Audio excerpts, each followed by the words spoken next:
Everyone, what's going on? It's your man Sir Gil back here on the Pan America again. Yes, even after the stator was going out, your boy managed to fix it. And no, I did not spend $3,000, $1,200, or however much money Harley wants from whoever you contact. So stator went out in this thing, was getting dog shit voltage. For like the first 5 minutes it was cold. It would get okay voltage. But then after like 5 minutes of running, sometimes, yeah, usually even less, the voltage would just drop, just absolutely just go straight to the ground. So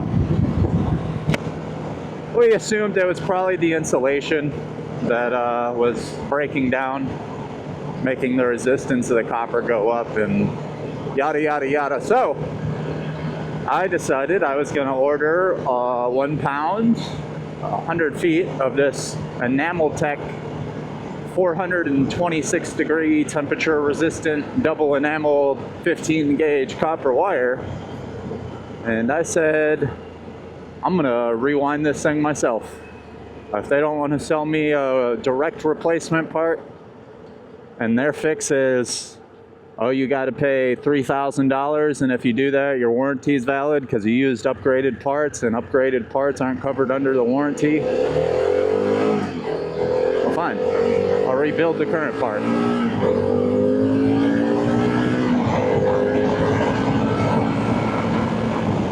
boy, did I do a good job. So I'll throw up some pictures here of some of the progress. Doing everything, but I had to take the coolant manifold cover off on the left side of the crankcase. To get that off, I think it's like probably a dozen or so bolts that hold it on. There's 4 coolant tubes that go to it and a couple of electrical connectors. So you gotta get all that stuff disconnected. And you're able to get the side cover off, and then the force of the magnets hold it on there pretty good, so you got to yank pretty nice. Once you get that off, then you can get the stator out, pop the little rubber grommet out, and fish that out. Cut all 3 of the leads off and just started unwinding. Saw that all the leads had 2 wires into them, so that made me pretty confident that it was wired into a Delta series. I would have seen like a whole line of leads, like epoxied on one of the coils somewhere, like 3 ends, and that would be a Y pattern. So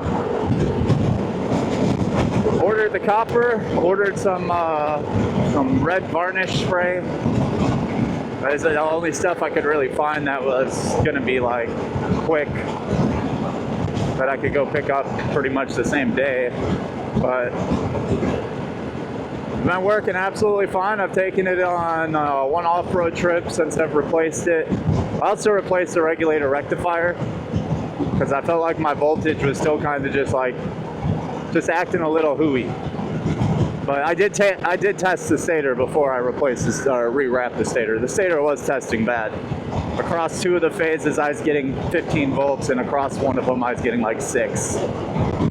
And then it'd only get worse as it got hotter. So there's definitely a insulation on the coils that was going bad. So yeah, it was 26 turns per pole. I used a little trim tool for like cars to really flatten the wire out around the poles as I was wrapping. And yeah, it took 8 hours, so it wasn't easy work. And my fingers were swollen by the end of it.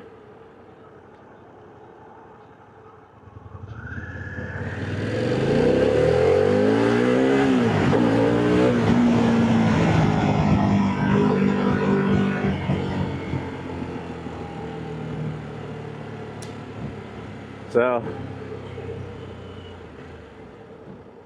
My rewrap isn't perfect, so I'm not gonna get perfect voltages like I was before.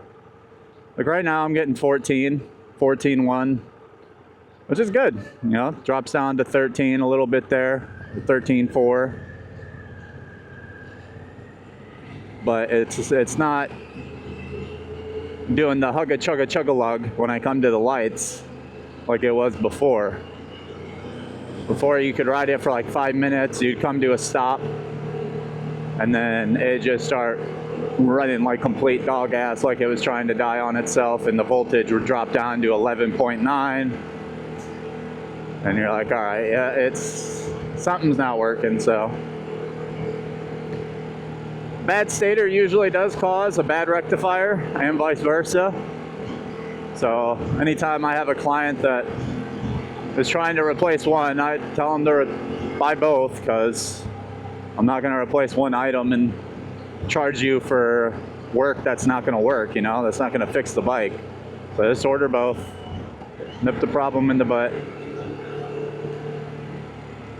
So yeah, the regulator rectifier was probably the most expensive part out of the whole thing. It was $300 from Harley.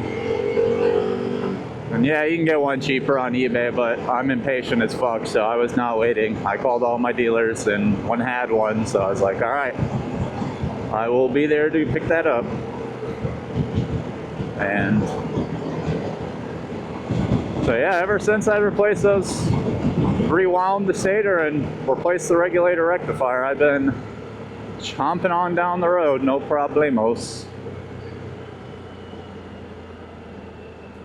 I'm probably the only person on YouTube, and maybe even in North America, who has rewrapped a stator for this bike.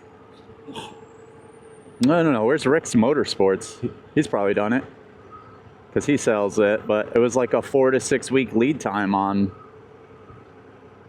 that. So yeah, see, I'm going now with like full resistance, like 13.2 to 13.9 at idle, and it just bounces around like a lot more than stock does, you know, because my windings aren't perfect like they were getting from the machine, and it's not the same, you know, but it's more than acceptable in the range.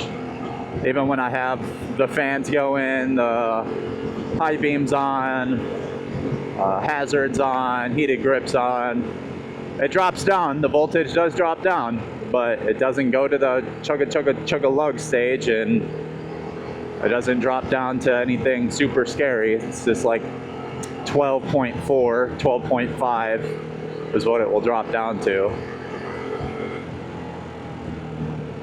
But here soon I am going to buy one of those AC DC clamp current meters. They're like $50, but figured I could test current on a few different electrical items and maybe see what's got the majority of the current draw coming from this bike, and maybe figure out a replacement part for such part. So like if it's the fan per se, like right now the fan should be on. No, it's not on yet, but we're at 13, 14, just bounces all over. Fans will come on soon, and then that's usually when it drops down. Yeah, 13.2, 12.8. Now that the fans are on, 12.7. 12.8 with the fan on. And it stays right around there, like 12.8, 13. And then obviously when I start rolling, right back up to 14. Now I don't even got to roll fast.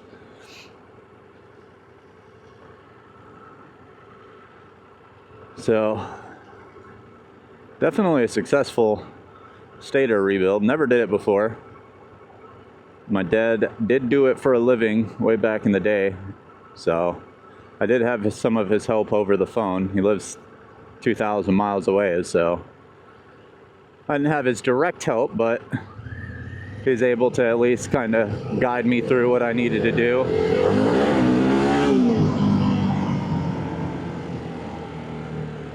And yeah, now we're running again.